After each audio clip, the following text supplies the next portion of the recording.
What happens when Hollywood's most legendary tough guy walks into a den of daytime television hosts who think they can push him around? Well, you're about to find out, and trust me, this is one confrontation you won't see coming. Clint Eastwood, the man who made careers out of staring down bad guys and delivering justice with a whisper, found himself face to face with Joy Behar in what started as a routine promotional appearance, but quickly spiraled into television chaos. Before we dive into this explosive encounter, make sure you hit that subscribe button and drop a comment below, because this story is going to leave you speechless. The cameras rolled live, and Whoopi Goldberg smiled warmly at their guest. "Ladies and gentlemen, please welcome the legendary Clint Eastwood," she announced as the studio audience erupted in applause. Eastwood nodded politely as he settled into his chair, his weathered hands resting calmly on the armrests. "Thank you for having me," he said in that unmistakable gravelly voice. "So Clint, tell us about your latest project," Whoopi continued, keeping things light and professional. "What drew you to this particular story?" "Well, it's about second chances," Eastwood replied thoughtfully. "Sometimes people deserve another shot at redemption, even when society has written them off." Sarah Haynes leaned forward with genuine interest. "That's such a beautiful theme. How do you choose which stories to tell at this stage in your incredible career?" "I look for truth," Eastwood answered simply. "Stories that say something real about the human condition. Hollywood's got enough fantasy." The conversation flowed naturally for several minutes, with Eastwood sharing insights about his directing process and working with actors. The studio audience was clearly captivated by his presence and wisdom. But Joy Behar had been unusually quiet, sitting back in her chair with a knowing smile. She had been waiting for her moment, and now she saw it. "Clint, can I ask you something?" Joy interjected, her tone shifting noticeably. "You talk about truth and redemption. But don't you think some of your past comments about certain political figures might contradict that message?" The temperature in the studio seemed to drop several degrees. Whoopi shot Joy a warning glance, but it was too late. Eastwood's eyes narrowed slightly as he turned to face Joy directly. "Which comments would those be, Joy?" "Oh, Joy said with false sweetness. "Your support for politicians who shall remain nameless but who have made some pretty questionable statements about women and minorities." "I don't recall making any statements that disparaged women or minorities," Eastwood replied evenly, his voice carrying that familiar steel edge that movie audiences knew well.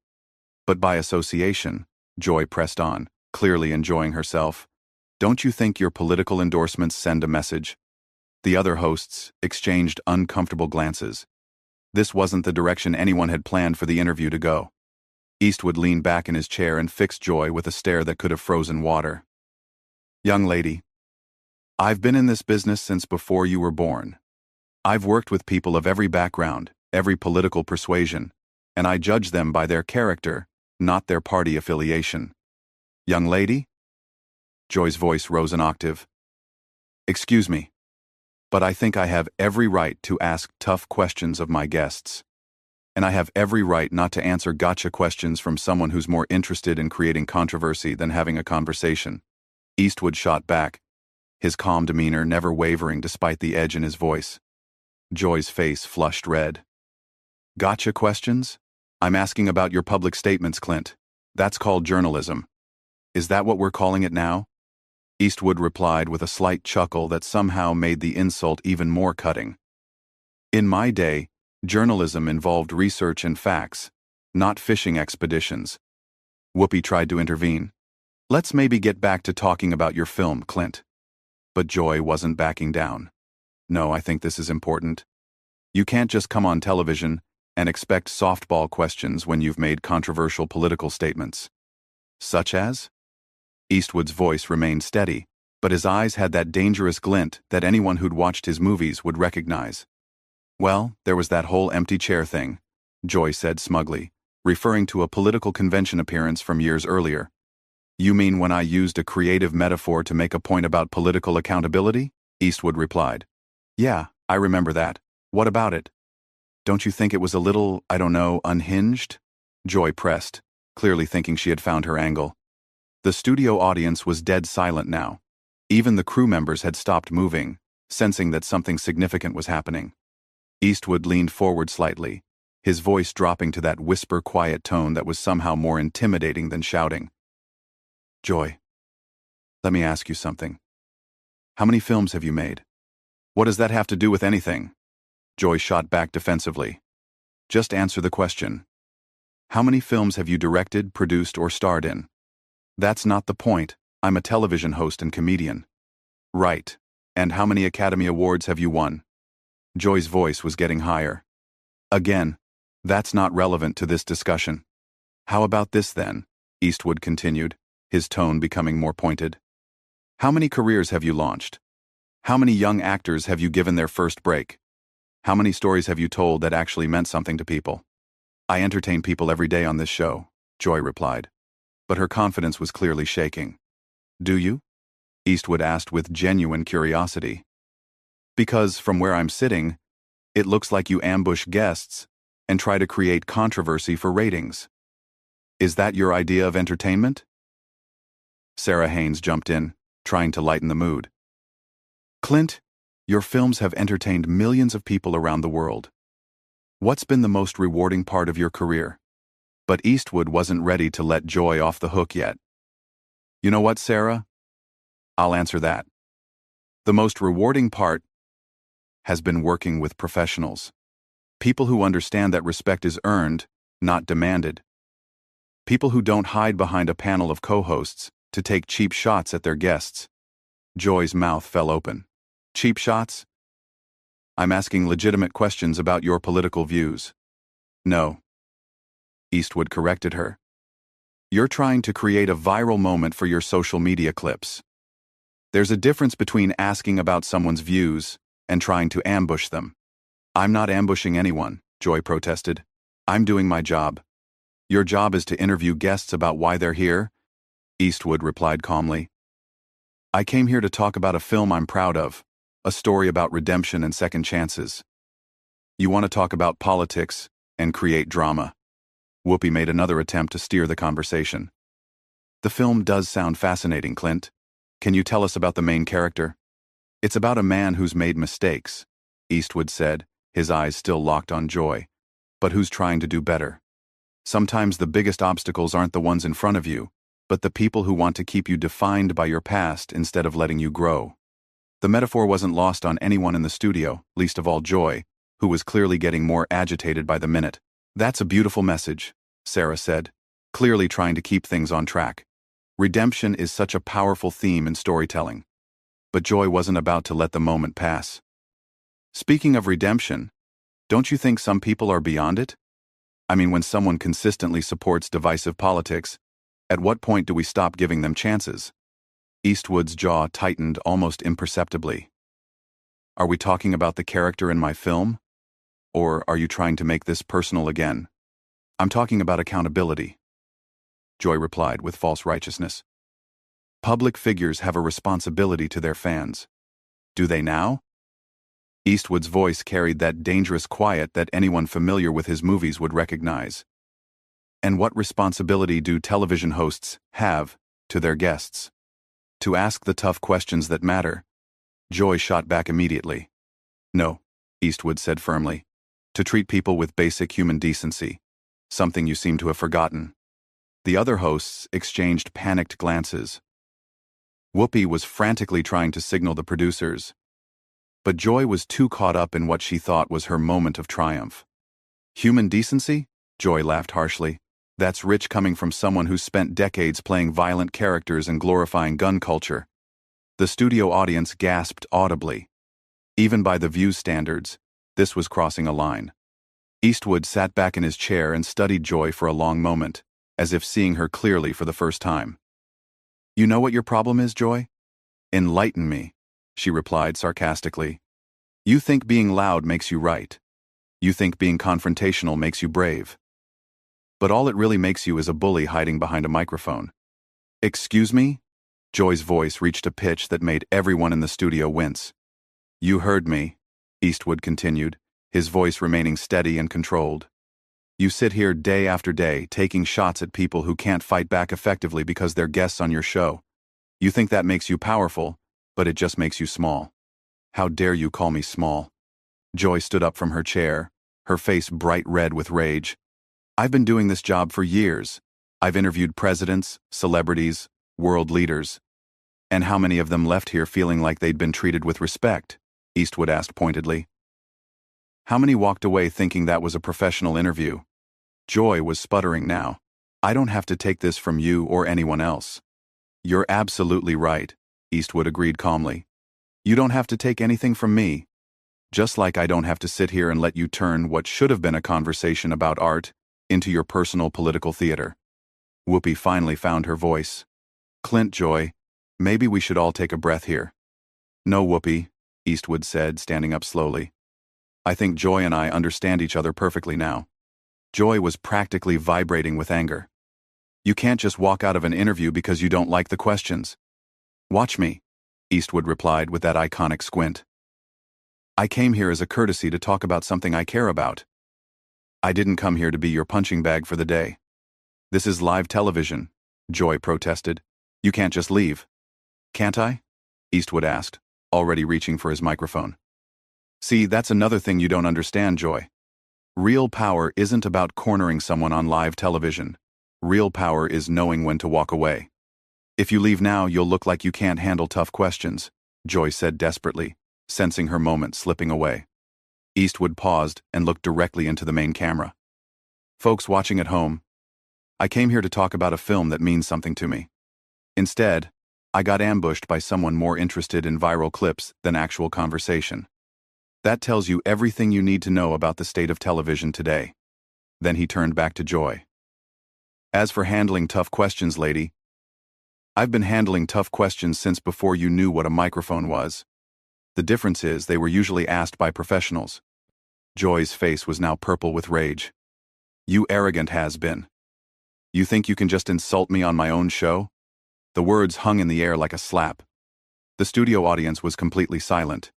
The other hosts looked mortified, and even the crew members were staring in shock. Eastwood slowly turned back to face Joy, and for a moment, his expression was exactly like the characters he'd played in dozens of westerns, calm and dangerous and absolutely done with the situation. "Has been," he repeated quietly. "That's interesting coming from someone whose biggest claim to fame is sitting at a table talking about other people's accomplishments." The silence that followed was deafening. You could hear a pin drop in the studio as everyone processed what Joy had just said. Eastwood's expression didn't change, but somehow the air around him seemed to crackle with energy. "Has been," he repeated slowly, as if tasting the words. "You know, Joy, in all my years in this business, I've been called a lot of things, but usually by people who had accomplished something themselves." Joy realized she had gone too far, but pride wouldn't let her back down. "I've accomplished plenty, thank you very much." "Have you?" Eastwood asked, his voice dropping to that whisper that was somehow more terrifying than screaming. "Let's see. You've managed to insult how many guests over the years? Created how many controversies? Destroyed how many interviews that could have been meaningful conversations?" "I ask the questions that need to be asked," Joy replied, but her voice was shaking now. "No," Eastwood corrected her. "You ask the questions that get you attention. There's a difference between journalism and performance art, and you seem to have forgotten which one you're supposed to be doing." Whoopi made one final desperate attempt to salvage the situation. "Clint, maybe we can start over. Joy, why don't you apologize and we can get back to discussing the film?" Joy whirled on Whoopi. "Apologize? For what? For doing my job?" "Your job," Eastwood interjected, "is supposed to be entertaining and informing your audience, not attacking your guests for sport." "I wasn't attacking you," Joy protested weakly. Eastwood laughed, and it was not a pleasant sound. "Lady, I've been in actual combat. I know what an attack looks like. The difference is, when someone attacked me in the service, at least they had the courage to do it to my face instead of hiding behind a television show format." The other hosts were now openly staring at Joy with expressions ranging from embarrassment to disgust. Sarah looked like she wanted to crawl under the table. Even the studio audience was shifting uncomfortably in their seats. "You think you're so tough," Joy said, her voice breaking slightly. "Well, let me tell you something, Mr. Eastwood. This is my house. These are my rules. And if you don't like my questions, you can leave." Eastwood smiled, and it was the coldest smile anyone in that studio had ever seen. Your house? Your rules? You know what, Joy? You're absolutely right. This is your house. And that's exactly the problem. He stood up fully now, towering over the seated panel. In your house, guests get ambushed. In your house, disagreement means disrespect. In your house, creating drama is more important than creating understanding. Well, congratulations. You've built yourself quite a house there. Joy was practically sputtering. If you think you can just waltz in here and lecture me about television, you've got another thing coming. I'm not lecturing you about television, Eastwood replied calmly. I'm pointing out that what you do isn't television. It's a circus, and you're the head clown. The gasp from the audience was audible. Even by daytime television standards, this was unprecedented. How dare you? Joy shrieked, completely losing any pretense of professionalism. How dare you come on my show and insult me like this? Your show? Eastwood looked around at the other hosts. Funny, I thought this was supposed to be a panel show with multiple hosts. Turns out it's just the Joy Behar Ego Hour with some backup singers. Whoopi finally found her backbone. Clint, that's enough. Joy, you need to calm down right now. But Joy was beyond reason. Don't tell me to calm down, Whoopi. This man comes in here with his holier-than-thou attitude and thinks he can disrespect me on national television. The only person who's shown disrespect here, Eastwood said quietly, is you. From the moment I sat down, you've been looking for a fight instead of having a conversation. I was doing my job, Joy repeated, but the words sounded hollow now. No. Eastwood shook his head slowly. Your job would be asking me about my work, my process, maybe even my opinions on things related to filmmaking. Your job would be making your audience feel like they learned something or were entertained by something worthwhile. He gestured toward the cameras. Instead, you've spent the last 20 minutes trying to embarrass a guest who came here in good faith, and you've succeeded in embarrassing yourself and your show instead. Joy looked around desperately for support, but found none. The other hosts were studiously avoiding her gaze. The audience was clearly on Eastwood's side, and even the crew members were shaking their heads. Fine, she said finally, her voice cracking. If you don't want to answer real questions, then maybe you shouldn't be doing interviews. Eastwood was already removing his microphone, but he paused at those words. Real questions? You want to know what a real question sounds like, Joy? He looked directly into the main camera again. A real question would be, what drives you to keep making films at your age? A real question would be, what advice would you give to young filmmakers? A real question would be, what story are you most proud of telling? Then he turned back to Joy. But those questions require you to actually care about the answers, and we both know you don't. The studio was so quiet you could hear the camera operators breathing. Joy looked like she wanted to say something else, but for once in her career, she seemed to be at a loss for words. You know what the saddest part of all this is? Eastwood continued, his voice almost gentle now. You had a chance to have a real conversation with someone who's lived through decades of American cinema history. Instead, you chose to play gotcha games, like an amateur blogger, looking for clicks. He finished removing his microphone and set it carefully on the table. That's not just a waste of your time and mine, it's a waste of your audience's time. They deserve better than this performance you've been putting on. Joy finally found her voice again, but it came out as a screech. Don't you dare lecture me about what my audience deserves. I've been connecting with viewers for decades. Have you? Eastwood asked as he straightened his jacket. Or have you just been yelling at them for decades? Because there's a difference between connecting with people and just making noise. The producers were frantically signaling from behind the cameras, clearly trying to figure out how to handle this unprecedented situation. This was live television, and their biggest guest was walking out after completely dismantling one of their hosts. Security, Joy called out desperately. Get security. Eastwood laughed genuinely for the first time since the interview began. Security? What are they going to do, Joy? Arrest me for hurting your feelings? He looked around the studio one more time, taking in the stunned faces of everyone present. You know, I've been in this business for over 60 years. I've worked with the best directors, the finest actors, the most professional crews in the world. And in all that time, I've never encountered anyone quite like you. Is that supposed to be a compliment? Joy asked sarcastically, trying desperately to regain some control of the situation. Take it however you want, Eastwood replied. But just remember, when people talk about this interview tomorrow, they're not going to be talking about your tough questions or your journalistic integrity. They're going to be talking about how you completely lost your composure and embarrassed yourself on live television. With that devastating final blow, Clint Eastwood walked calmly toward the studio exit, leaving behind a panel of stunned hosts, a shocked audience, and one completely humiliated Joy Behar, who was still trying to figure out how she had lost control so completely. As the studio doors closed behind him, the cameras captured Joy's face, red with rage and embarrassment, while the other hosts sat in stunned silence, knowing they had just witnessed television history, but not the kind anyone would want to be remembered for. So there you have it, folks. What started as a routine promotional interview turned into one of the most explosive confrontations in daytime television history. Clint Eastwood proved that even in his 90s, he's still the fastest draw in Hollywood, except this time his weapon was words, not bullets.